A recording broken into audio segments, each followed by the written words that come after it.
Hey, entrepreneurs, are you trying to make bigger profits in your small business? If you're like most of us entrepreneurs, increasing your profitability is always on your mind. And you're probably looking for ways to increase your revenue while growing your company as well. Well, you found a podcast that shares ideas to help you do just that. I'm Marcia. I'm a business growth strategist.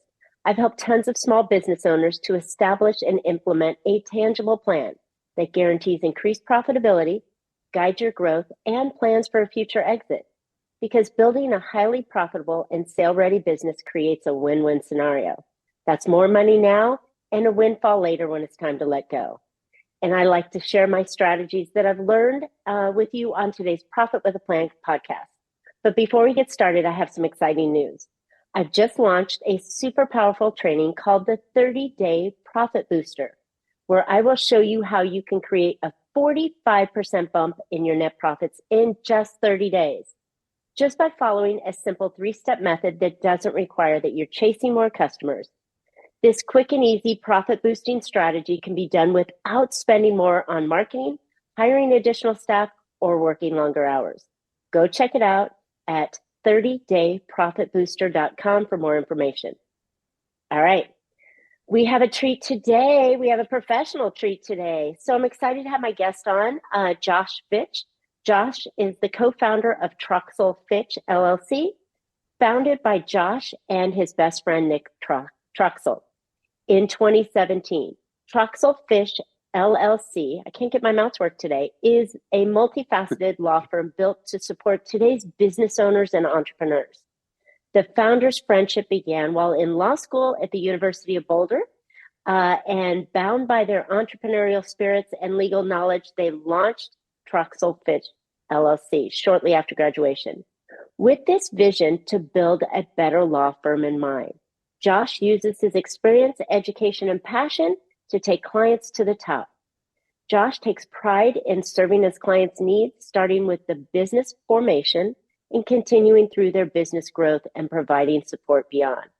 Troxel Fitch strives to provide a high quality and affordable legal services to entrepreneurs in all walks of life, from venture-backed CEOs to backyard bootstrappers.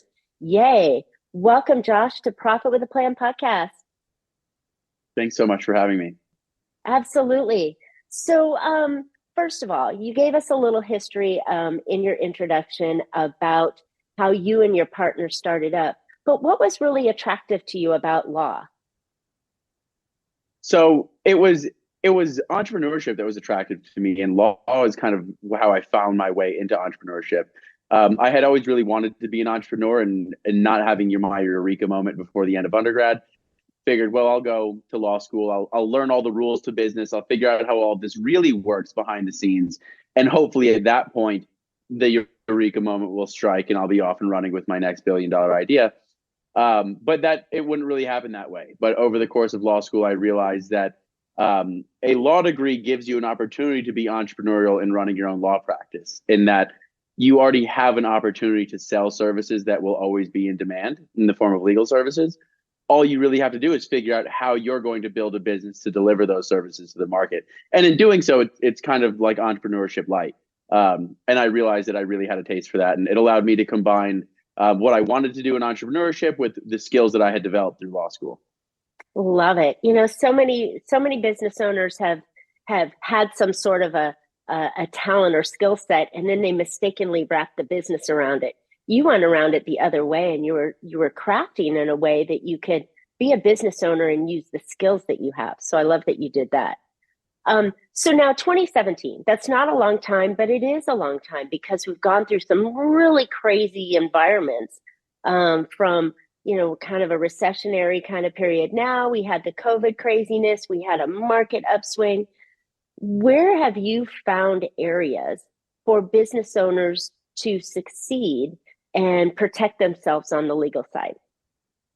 So I think there's two main areas, at least in small business, that we see legal as kind of being an asset. And one is in kind of loss prevention and risk protection, keeping you from making a mistake.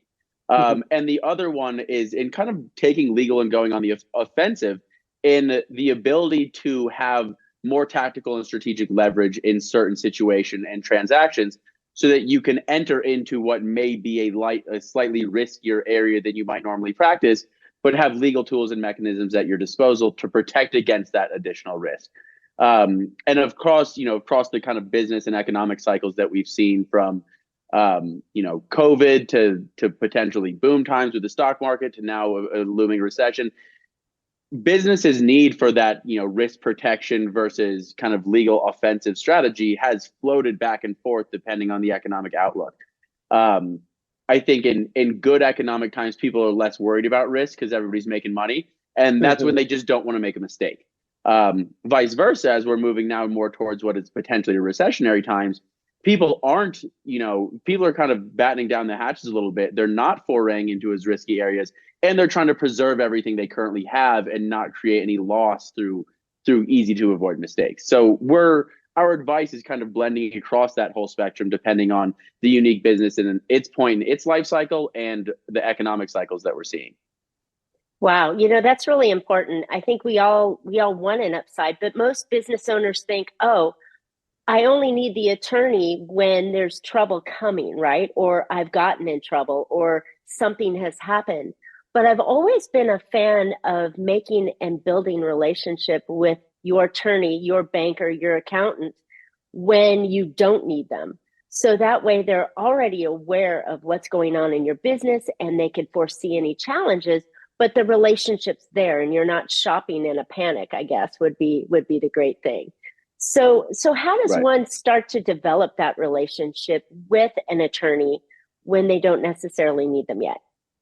So I think the first thing is to analyze what you do need. Are you needing an occasional contract review or one or two forms put together? Or do you need someone who's a true outside or maybe inside general counsel that's running the entire legal arm of your business? So I think step one is to figure out, what is your legal need? What level of expertise do you require? What level of kind of output are you going to need? And then begin to make a relationship. I think a legal relationship is a working relationship, and it requires trust and an interactive process. So no attorney is going to be upset at a proactive client who's reaching out to make a preemptive relationship, because that's someone who, when the time is right, is going to be a phenomenal client. There's someone who's thinking ahead. There's someone who's willing to spend for professional expertise they lack. And that's someone who you want to work with. So even if you reach out to probe attorneys before your need, that's usually going to be well received. And that's when you can begin to figure out where's the personality fit. Because as it is that collaborative working relationship, there needs to be a good working dynamic. So once you've now figured out what type of attorney you need and you found the personality fit, then it's easy to basically engage on your own time frame and get the help you need, so that when you do have a small issue, as everyone believes their issue to be, you can actually receive help. And I like to think about it like you would never just walk into a caterer and say, I need to throw a party for 50 tonight. Right. That's way too much. It's the same with coming to an attorney. If you come to an attorney when you're already getting sued, and at least it's not a litigation attorney, or when the stuff has already hit the fan, it's too late. And similarly, if we already have a relationship, then I'm that caterer that's working with you. Yes, I can come bring over one more dish if we need a dish, or we're missing a couple candles. I can do that. But if you come to me same day and you say you need a 50-person event and you need a few candles, I'm just going to tell you to leave. I can't do any of it. So that's why it's so important to have that relationship built on the forefront, so that one, I can prevent the problems from happening. There's never been more accurate than in legal when they say, an ounce of prevention is worth a pound of cure. It is so expensive to fix something that's fallen apart. It's pretty easy to just make sure it doesn't fall apart in the first place. So on the one hand, we can do a better job of preventing harm on the forefront. And then when you call me and say something has gone wrong, I know who you are. I know what your business is. I know what you're trying to do. I probably know of the deal that went wrong and the general specifics. So I can help you and be Johnny on the spot there. Either with right off the top of my head, or let me look at your contract really quick. I've got it on my computer already. Let me pull it up. As opposed to, I'm sorry, who are you and what are you talking about? So it's just a completely different world in terms of what I can do to help if I already know you than if we're trying to be introduced while the fire is already blazing. Well said. And so important to have people like you on the team, right? I have a friend that is a fantastic criminal defense attorney. I hope never to use him, never, ever. but I always know his number, right? Just in case. And it's that kind of relationship that I think, you addressed points that are really important for business owners to realize that I can do it at a fraction of the cost and time if you give me a little time to prepare for it and I know who you are, and we've tried to shore up the leaks before anything horrible has happened, rather than, like you said, just rushing in going, the cops are at my door and I don't know what I'm doing, right? In theory. So Right. I think that that's really great. But some of the things that business owners think to themselves, at least in this small space, is A, it's going to be ridiculously expensive. B, I don't really need that stuff yet. But in reality, it can be not expensive, and you probably do need those items, right? So, what would be some of the areas that a new business owner or a blooming business owner would want to come to a general counsel like yourself? Sure. I think anytime you start to realize as a business owner that your best talents are being distracted by trying to learn legal, it's time to start thinking about that, because now you're not doing your own job and you're trying to do a job you're unqualified for in being your own company's attorney, which you're not going to do well.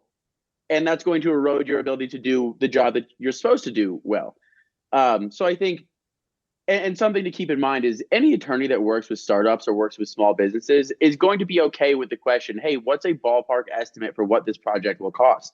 Because a lot of things are hourly and there's a lot of contingencies on how involved or not a project is, I'm probably not going to be able to give you a quote down to the exact dollar or cents. But I can at least give you a ballpark that's going to allow you to budget. Oh, this is a $2,000 project, not a $10,000 project. And maybe it'll be $2,500. But now you at least can begin to budget. You can create some buffer. And it's not this just scary looming project that you have no idea how much it's going to cost. We can begin to roadmap how long is it going to take, what's it going to cost, what is it going to buy you in terms of protection, and what opportunities will you be able to pursue with that protection, and then allow you to stay focused kind of on what you're supposed to be doing. And we can prevent a lot of problems that you may not see as you're looking up towards how things are going to succeed, that we are aware of from our experience of dealing with a lot of clients or issues when they don't succeed. Right. And we can help you actually stay focused upwards towards success because we're preventing the things from happening when you don't look down. And a lot of those things, for example, are partner disputes. When two people or more enter a business partnership, everyone's hoping to get rich and everyone loves each other. But if you don't have good contracts and that takes a turn for the worse, how are you going to keep your company together when 20 or 25% just walks away? Now you have deadweight loss. You have no way to get it back. And if you want to run a company where you're allowed to profit from the work you do and not just siphon it off to your long gone partners, you have to scrap that whole business and you have to start over.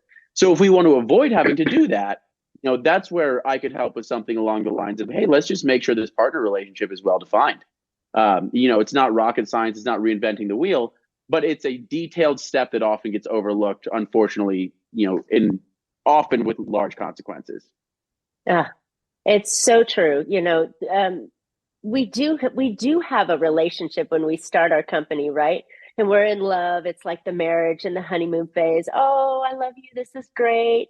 But you know what? Having an expert like you to be able to go in and go, well, you might want to have a contingency plan if this were to occur, if that were to occur. And here in California, where I am, I mean, employee relations are, crazy and difficult and open to a lot of risk. And so if you are in California, you want to have those kind of relationships buttoned down before you enter into them, so that way you can prepare. I love that the people are super important that you can protect from. But what about the contracts and the relationships, whether you're hiring someone or a vendor or making a big purchase? Those are really important to have reviewed as well, right? Oh, absolutely. There is, on the one hand, there are contracts that are written in what seems to be plain English, but sometimes there are magic words. Like for anyone that's familiar with contracts or any IP assignments, you would know that the words "work made for hire" may seem simple to an ordinary person, but those are actually really powerful magic words in a contract. Or on the flip side, if you see the word liquidated damages, that might just seem like scary or fancy legalese, when in reality, those two words should be terrifying. That is a big deal if you see the words liquidated damages, either for you or against you, but you should know that's a big deal. So in things like contracts, that's where we can not only help to spot the magic words that we may not understand, we can identify the magic words that the people across the table may not understand. And maybe those magic words benefit us now because we're the ones getting to use the magic words. So it's important to have a review of your contracts because, one, we can help you understand what's in them and what isn't, what might be missing and what we could add in terms of value by including in them. And it's important to realize that, a good quality legal contract, as with all kind of preemptive legal work, is like a life vest. If you don't need it, it doesn't matter whether it's terrible or great. You're never going to need it. But when you do need it, you need it to be good. So for a lot of clients I see, they're like, oh, I'll just get my own contract or I'll write it myself. That's like having, a toilet seat as a life vest. You're never going to pay the price if your boat never sinks, if you never need it. But the moment you hit the water, you're really going to wish you invested in something quality. And that's the way legal work is. It's very difficult when clients will come to me and say, hey, Josh, I put this contract together myself. The other person told me this and I believed them and I wanted to think they were a good guy, but this and that happened. And it's not always malice. Sometimes someone's life situation just happens, but now you're getting the short end of the stick. How can you help me? And I have to tell you that I can't. Like, I cannot enforce rights that you do not have. So part of what I do is first get you rights and then help you enforce them. But if you decided to take this part on your own and you didn't get the rights, I can't whip them out of thin air and I can't make them for you. The only way you can try to even assert them is in litigation. And now we're looking at huge expense, huge delay, huge time, huge headache, all the things that we would try to avoid if we had the initial conversation before things hit the fan. That's really an important point that we should all look at, because there are advantages to every contract. And I think you said in the beginning to kind of be on the offensive side of an agreement. Agreements are meant to be relatively fair, but you can be 51-49% if you had it structured properly. And, if you're writing the contract, it should always be a little bit to your advantage, or at least have your back end covered, should anything come off with. But I think we do. I think we just, with all the internet, right? You can go on to LegalZoom, or you can go to some place and print down some contract that you think is good. And it's like, whew, I just saved myself $1,000. And in fact, you probably just cost yourself, multiple hundreds of thousands if that went wrong. So having those agreements is super important. And, like you said, it's not my job. My job is doing what I do and only what I should do, right? Or only what I can do. I shouldn't be playing legal professional. I mean, you spent years and years and years learning how to do that. Why not? Right. Why not go that path?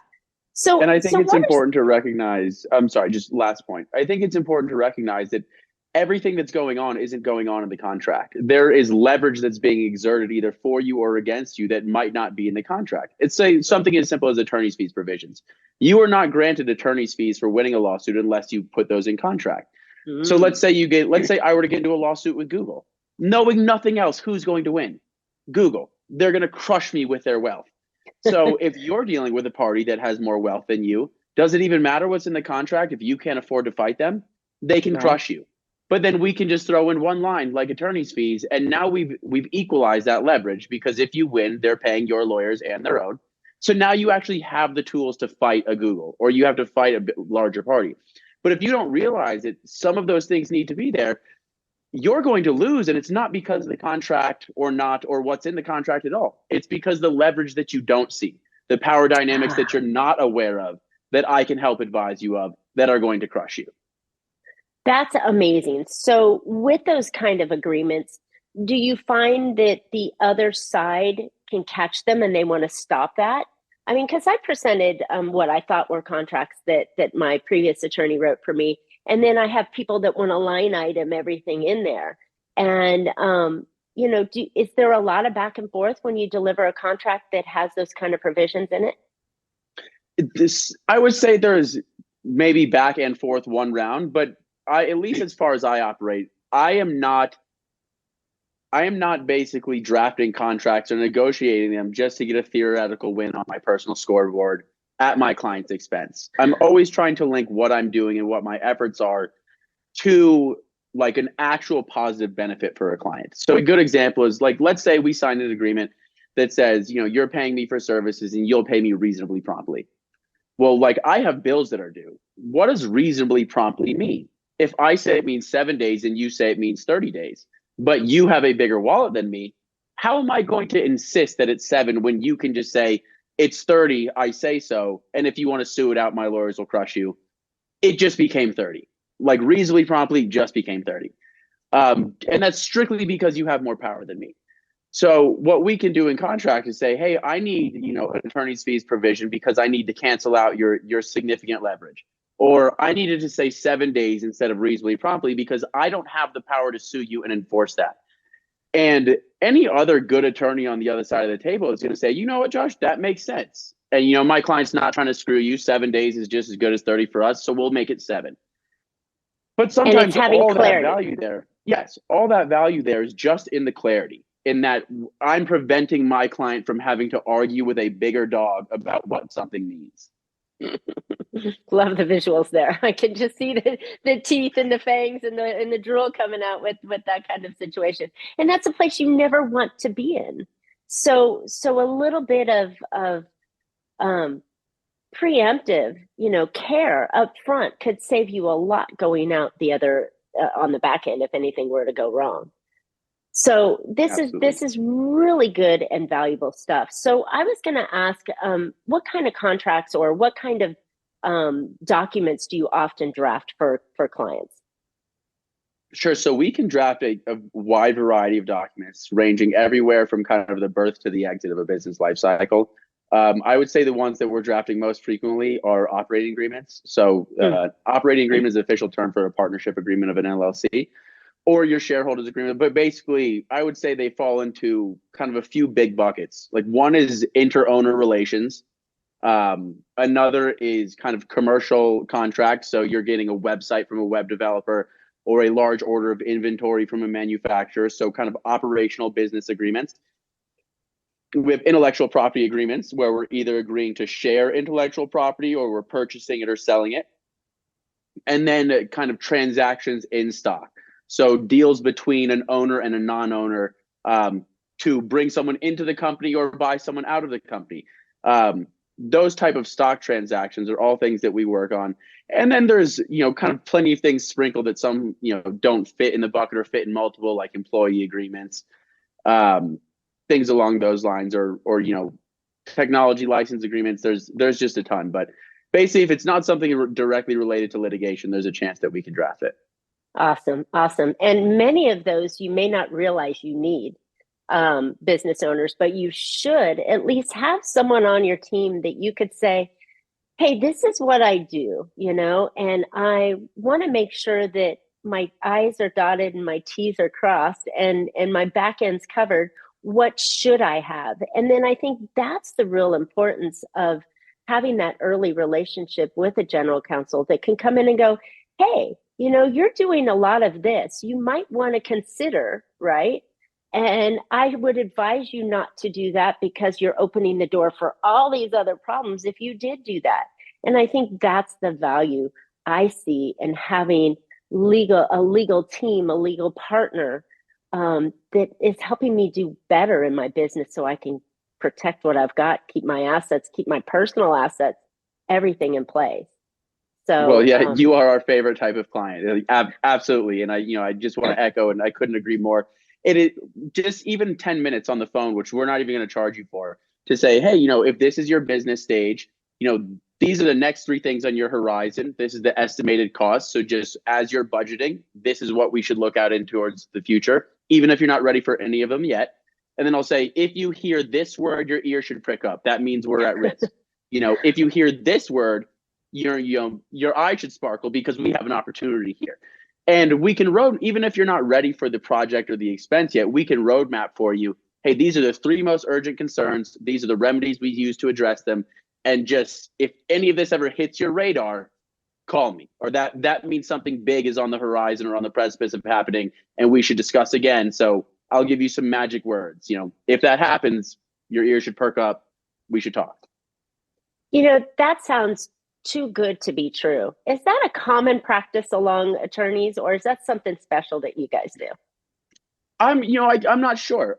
In the startup space, I would hope it is more common than I would suspect it is, because at the end of the day, I'm never going to get rich or make my career by taking the first $100 off a million startups that never succeed.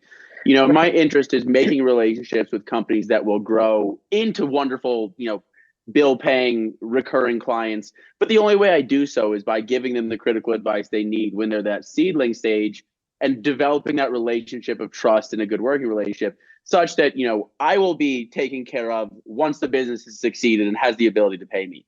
But I didn't get into this game just to try to extract money out of startups. I myself did it because I respect and I admire entrepreneurs. I like entrepreneurship. And ultimately, what I am doing in my own law firm is what many entrepreneurs are doing, is pursuing a life of freedom and autonomy. I want to run my life how I want. And that's why most people start their own companies. And it would feel like a deep betrayal for me to take advantage of or undercut someone on the same mission as I am, who is kind of simpatico in the way we think and feel about making a living. So for that reason, I'm always willing to give people free 15 minutes if they want to kick the tires with the firm, or if there's a way I can tell someone, hey, look, taking off my lawyer hat, just putting on my friendly fellow entrepreneur in Colorado hat. Like, you don't need me. Like, if your fingers happen to fall here on Google and you happen to look at the third link, then like maybe that would happen to be what you need right now. So within the bounds of, my ethical obligations and not taking too much risk giving free legal advice, I'm always going to look out to try to, give people the hand or the boost that they need. If I have that knowledge available, sure. Why not? And that's fantastic, because you know what, we're doing so much with our business and our life and trying to birth this baby and turn it into the big company that we wanted to, or turn it into just the company we wanted to.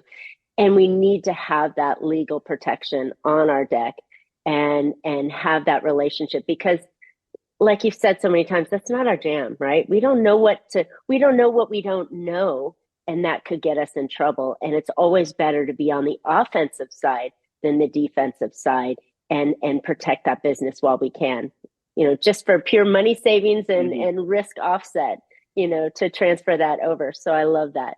So not to mention peace of mind. Entrepreneurs are stressed enough, right? Not to mention just the ability to go to sleep at night and think, I'm pretty sure I'm covered. Right, because I was just talking to another client that has a situation, and we were talking about, and I said, well, when did you put that into your board meeting minutes? And they're like, board meeting minutes, and I'm like, yeah, like every quarter you should have a board meeting and make notes of what you did last quarter, what you plan to do this quarter, just so you're keeping the corporation intact, right, and alive. And he was like, oh, and I'm like, oh no, what, come on. These kind of things, we need to cover our butts. We need to protect ourselves, because our family's livelihood is at risk because we opened a business.